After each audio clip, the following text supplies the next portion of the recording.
The Vraxian Empire had been perfecting the art of galactic conquest for approximately 3,000 years, which by most civilized standards was long enough to get reasonably good at it. Their military doctrine was elegantly simple: show up with overwhelming force, demand submission, crush any resistance with methodical precision, then move on to the next target, while leaving behind a compliant population and a few memorial statues. It was a business model that had worked splendidly across 47 star systems, and the Empire saw no particular reason to fix what wasn't broken. The Hegemony Council, that august body of bureaucrats who governed the galaxy's civilized species, had grown quite comfortable with this arrangement. Oh, they maintained the proper diplomatic protests whenever the Vraxians announced their latest pacification protocol, but everyone understood the game. The Council would file their strongly worded objections, the Vraxians would file their equally strongly worded responses about bringing order to chaos, and then both sides would retire to their respective clubs to discuss more pressing matters, over expensive imported beverages. This system had worked beautifully for centuries, right up until someone made the colossal mistake of introducing humans into the equation.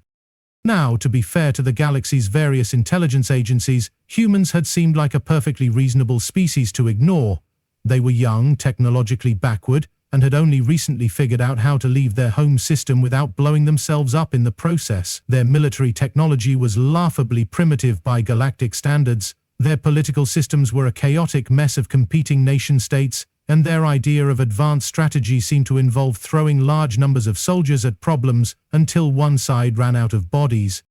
The Vraxian military analysts had classified humanity as a Category 3 nuisance, the kind of species that might require a full week to pacify, assuming they bothered to put up any meaningful resistance at all. The betting pools in the officers' mess had focused entirely on whether the humans would surrender before or after the first orbital bombardment. This assessment had held up, right until the Vraxians encountered Commander Jackson Reeves on the mudball colony world of Kepler 442b. Reeves was not by any reasonable measure an impressive specimen of humanity. He stood barely 6 feet tall, had the kind of weathered face that suggested too many years spent squinting at hostile environments, and possessed the deeply unsettling habit of grinning at inappropriate moments.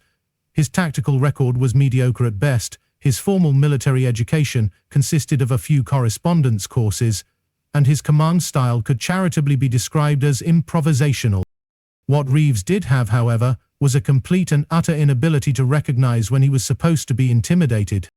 The first sign that something had gone wrong with the Vraxian pacification protocol came when their initial bombardment of the human colony resulted in exactly 0 surrenders and approximately 300 extremely irritated colonists, who had suddenly decided that armed resistance sounded like a perfectly reasonable hobby. The second sign came when their ground forces began reporting unusual defensive patterns. We have no idea what these lunatics are doing, but it's working. The third sign came when General Kethvar Moonstalker, the Empire's most decorated military commander and the architect of 17 successful pacification campaigns, received a personal message from the human commander. The message was brief, poorly spelled, and contained several anatomically impossible suggestions regarding what the general could do with his surrender demands. It was at this point that the Vraxian High Command made their first serious mistake. They took it personally. General Moonstalker was a creature of considerable pride and even more considerable ego. He had spent the better part of 2 centuries building a reputation as the Empire's most efficient pacification specialist, and he was not about to let some primitive human colonist tarnish his professional legacy. He requested and received permission to deploy a full battle group to deal with what he termed the human infestation. The battle group that arrived at Kepler 442b 3 weeks later was an impressive sight by any measure. 12 heavy cruisers, 48 assault frigates, and enough ground forces to conquer a small moon formed up in perfect formation above the planet's atmosphere. The display was intended to demonstrate the futility of continued resistance, and, by all conventional military wisdom, it should have worked. Commander Reeves studied the orbital formation through his combat binoculars and made an observation that would later be quoted in military academies across the galaxy. Well, would you look at that? They brought the whole damned circus to town. What happened next has been the subject of considerable debate among military historians. though most agree that calling it a battle gives entirely too much credit to the Vraxian tactical doctrine.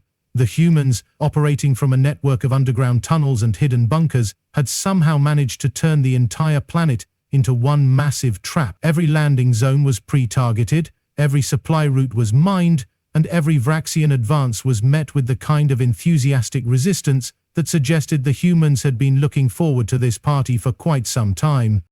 The Vraxian forces, trained in the fine art of fighting conventional battles against conventional enemies, found themselves completely unprepared for an opponent who seemed to regard military doctrine as more of a suggestion than a rule. Their carefully coordinated assault formations were picked apart by human snipers, who had somehow managed to turn every tree, rock, and abandoned building into a firing position. Their supply convoys were systematically destroyed by improvised explosives that appeared to have been constructed from farm equipment and pure spite. Most disturbing of all, the humans seemed to be enjoying themselves. General Moonstalker, watching his forces being systematically dismantled by what should have been a minor police action, began to suspect that he might have underestimated his opposition. This suspicion was confirmed when his intelligence officers reported that the human commander had been observed dancing, while coordinating artillery strikes against Vraxian armor columns.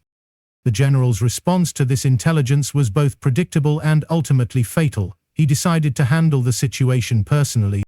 The plan was elegantly simple. Moonstalker would lead a small elite force to capture the human commander, thereby decapitating the resistance and restoring proper order to the pacification process. It was the kind of decisive action that had made him famous across the Empire, and he saw no reason why it wouldn't work just as well against one deranged human. The operation began at dawn on the 43rd day of the siege, with Moonstalker's personal guard advancing through the ruins of what had once been the colony's main settlement. The general himself led from the front, his ceremonial armor gleaming in the early morning light, his confidence unshaken by the mounting casualties among his forces. The ambush came exactly where any competent military commander would have expected it, in the narrow ravine that formed the only practical approach to the human command bunker. What made it noteworthy wasn't the location, but the method.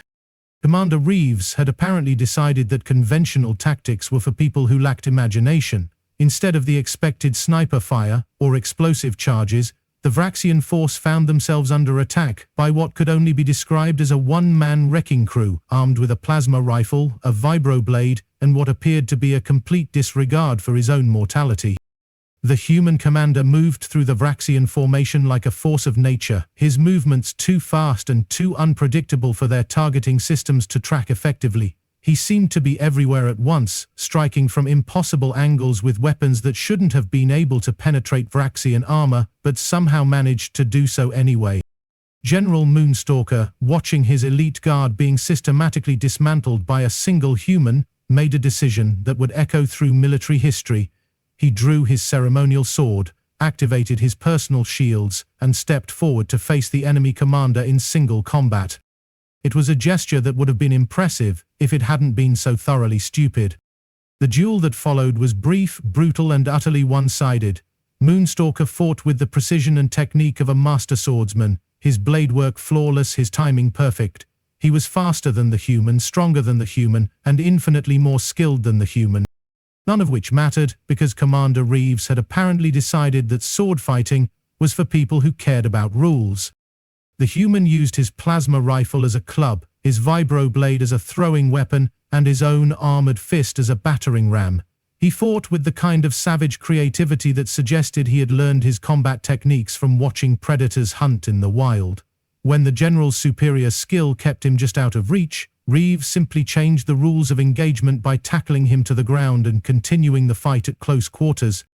The end came suddenly and without ceremony. One moment General Moonstalker was struggling to bring his blade to bear against an opponent who seemed to have too many elbows and knees. The next moment he was staring up at the human commander's grinning face as a vibroblade punched through his armor just below the helmet seal.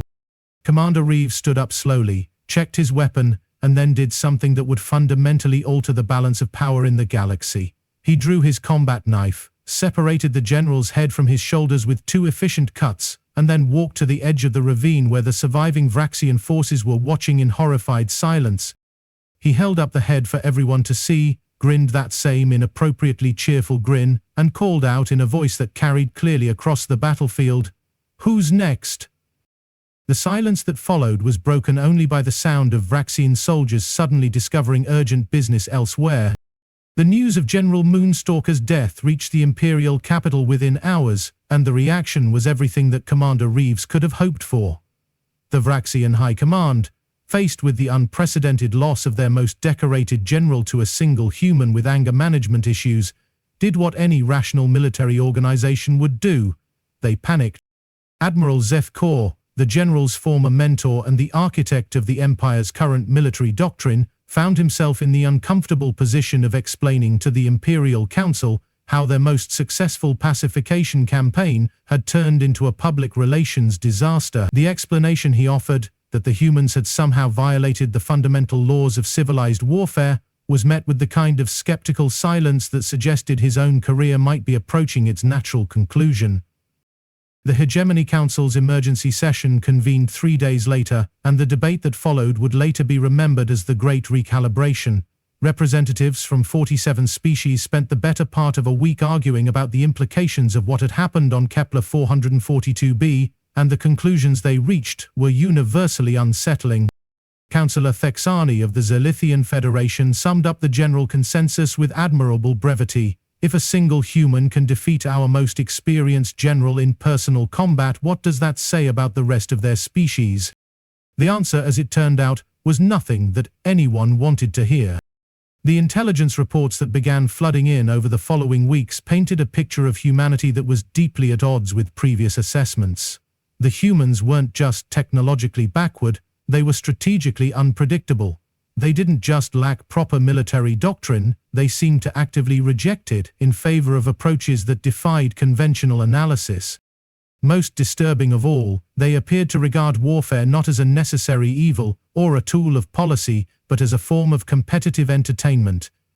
The psychological profiles that emerged from these reports suggested that humans possessed what the analysts euphemistically termed unusual stress responses. Where most civilized species exhibited predictable patterns of behavior under pressure, humans seemed to become more creative, more aggressive, and more willing to take risks that bordered on the suicidal. The technical term for this phenomenon was berserker syndrome, though the military psychologists preferred the more clinical description of adaptive psychosis under combat conditions. The practical term for it was terrifying. The ripple effects of Moonstalker's death spread throughout the galaxy with the speed of hyperspace communications and the persistence of a really good rumor.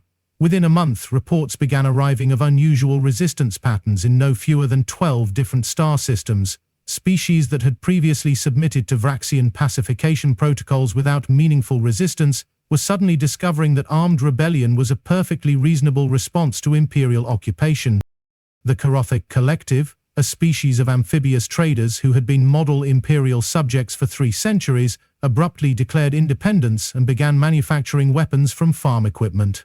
The Silicate Unions, a collection of crystalline beings who had previously shown no interest in military affairs, started organizing what they called defensive postures that looked suspiciously like offensive preparations. Most concerning of all, the humans were offering to share their expertise. Commander Reeves, apparently unaware that he had single-handedly destabilized the galactic balance of power, had begun accepting what he called consulting opportunities with various resistance movements. His services were in high demand, and his rates were surprisingly reasonable, particularly if payment was offered in the form of advanced alien technology that could be reverse-engineered for military applications. The Vraxian Empire, faced with the sudden prospect of fighting 47 separate insurgencies simultaneously, made the kind of strategic decision that would have been impressive if it hadn't been so obviously desperate. They attempted to negotiate a peace treaty with humanity. The negotiations, conducted through intermediaries and held in the neutral territory of the Galactic Commerce Zone, were brief and memorable. The human representative, a cheerful diplomat named Rebecca Chen who seemed to find the entire situation amusing, listened politely to the Vraxian terms, and then made a counter-proposal that left the Imperial delegations speechless.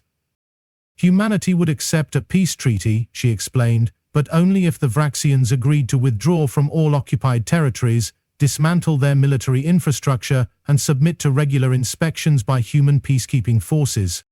The Vraxian response to this proposal was predictable and immediate. They declared war on humanity. The war lasted exactly 6 weeks. The decisive engagement took place in the Kepler system, where a human fleet of 12 ships, vessels that looked like they had been assembled from spare parts and pure stubbornness, engaged a Vraxian battle group of 300 vessels in what should have been a one-sided massacre. The human ships were smaller, slower, and armed with weapons that were generations behind current galactic standards. They had no business surviving the first wave of attacks, let alone winning the battle that followed. They won anyway. The battle reports that filtered back to Imperial headquarters told a story that defied conventional military analysis. The human ships had fought with the same kind of creative desperation that had characterized their ground forces, using tactics that ranged from brilliantly unorthodox to completely insane. They had turned civilian cargo vessels into improvised weapons platforms, used their own ships as guided missiles, and somehow managed to coordinate attacks that should have been impossible given their primitive communications technology. Most disturbing of all, they had done it while broadcasting what appeared to be music across all military frequencies. The surrender document that ended the war was signed aboard the human flagship, a converted freighter called the Lucky Strike that looked like it had been held together with welding wire and wishful thinking. The ceremony was brief and informal, with Commander Reeves serving as the human representative and Admiral Zephyrkor representing what remained of the Imperial fleet. The terms were surprisingly generous, considering the circumstances. The Vraxians would be allowed to keep their core systems and maintain limited military forces for defensive purposes. In exchange, they would formally renounce their pacification protocols and recognize human sovereignty over all territories that had been liberated during the recent unpleasantness. The signing ceremony concluded with Admiral Zephyrkor asking the question that had been troubling military analysts throughout the galaxy: "How did you know you could win?" Commander Reeves considered the question for a moment, then offered the kind of answer that would be quoted in military academies for generations to come. "We didn't, but we figured we'd give it a try anyway." 3 months later, the galaxy had settled into what historians would later call the New Equilibrium. The Vraxian Empire had been transformed from a military superpower into a cautious regional authority that spent most of its time trying to rebuild its shattered reputation. The various resistance movements that had sprung up in the wake of Moonstalker's death had either achieved independence or negotiated favorable autonomy agreements.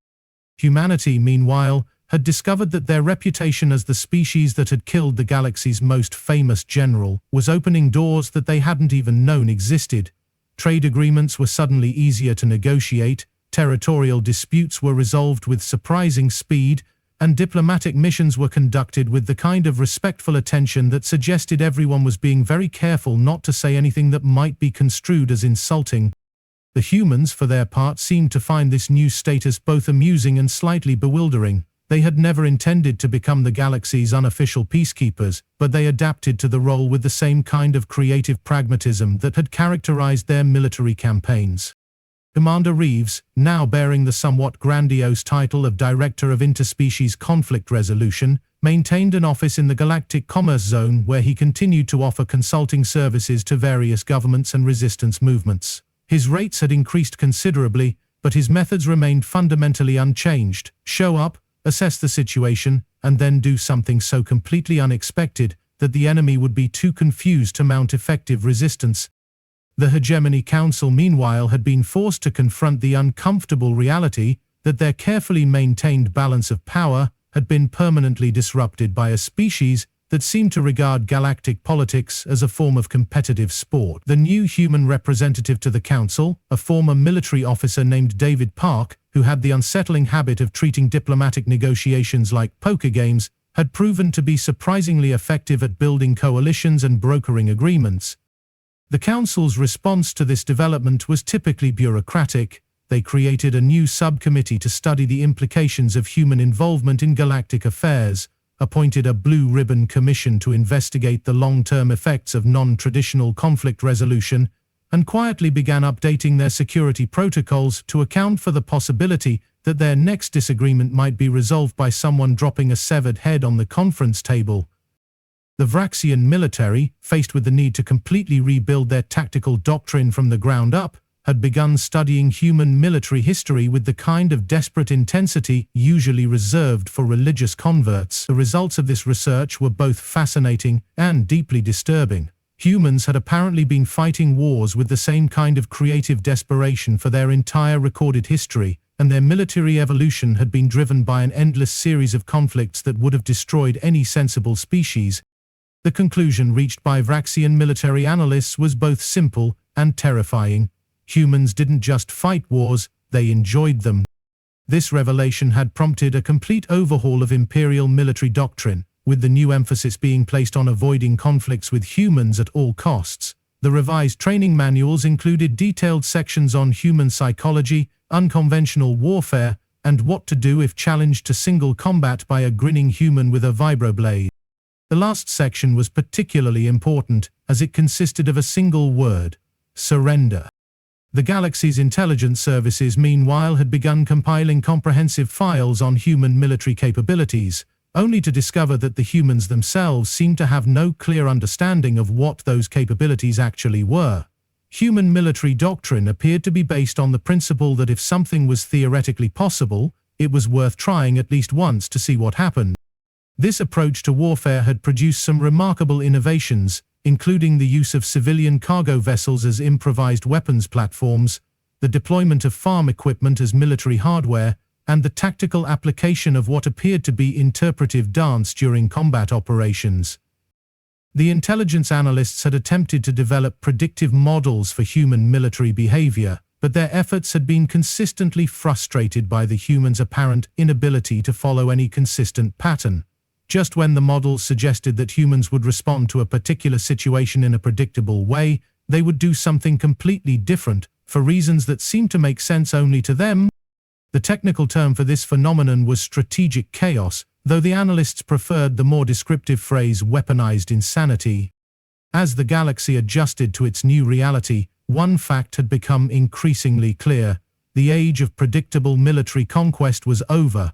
The humans had demonstrated that superior technology and overwhelming force were no guarantee of victory against an opponent who refused to acknowledge the rules of civilized warfare.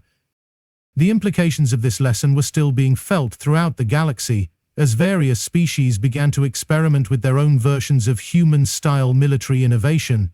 The results were often spectacular, occasionally successful, and invariably entertaining for neutral observers.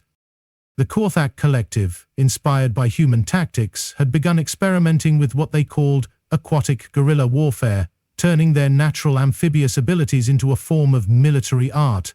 The Silicate Unions had developed crystalline disruption protocols that involved shattering themselves into millions of sharp fragments and then reforming behind enemy lines.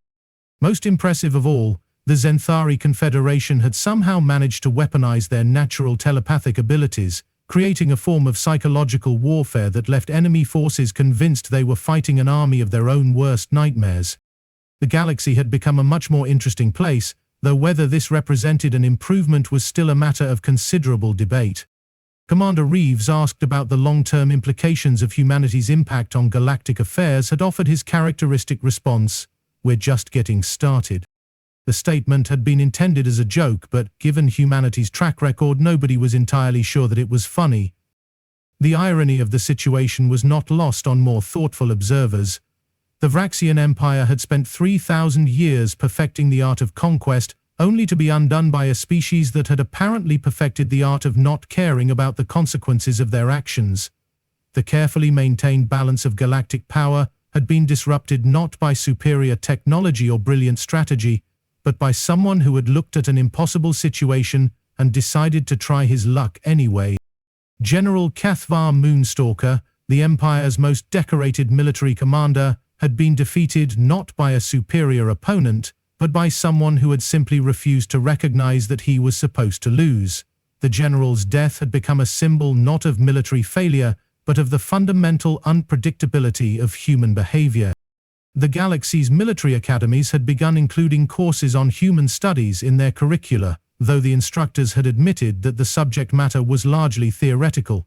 Human military doctrine, they explained, appeared to be based on the principle that the best way to win a fight was to do something so unexpected that the enemy would be too surprised to defend themselves effectively. This approach to warfare had proven to be remarkably successful, though it had also proven to be completely impossible to teach to non-human students. The problem, according to the instructors, was that human tactical thinking seemed to require a fundamental willingness to ignore practical limitations and common sense. The galaxy's philosophers had begun to debate whether humanity's impact on galactic affairs represented a form of evolution or devolution. The optimists argued that human creativity and adaptability would drive innovation and progress throughout the galaxy. The pessimists suggested that human influence would eventually lead to the collapse of civilized society as everyone began to adopt their approach to problem-solving. The realists pointed out that it was probably too late to do anything about it either way. The question that remained was not whether humanity would continue to disrupt the established order, but how the galaxy would adapt to a future where the rules of civilized behavior were apparently optional. The answer, as Commander Reeves had suggested, was probably going to be interesting. The galaxy had learned an important lesson about the dangers of underestimating an opponent, though whether this lesson would be remembered the next time someone encountered a species that refused to behave according to civilized standards remained to be seen. After all, as recent events had demonstrated, the galaxy was full of surprises. And some of them had very sharp teeth.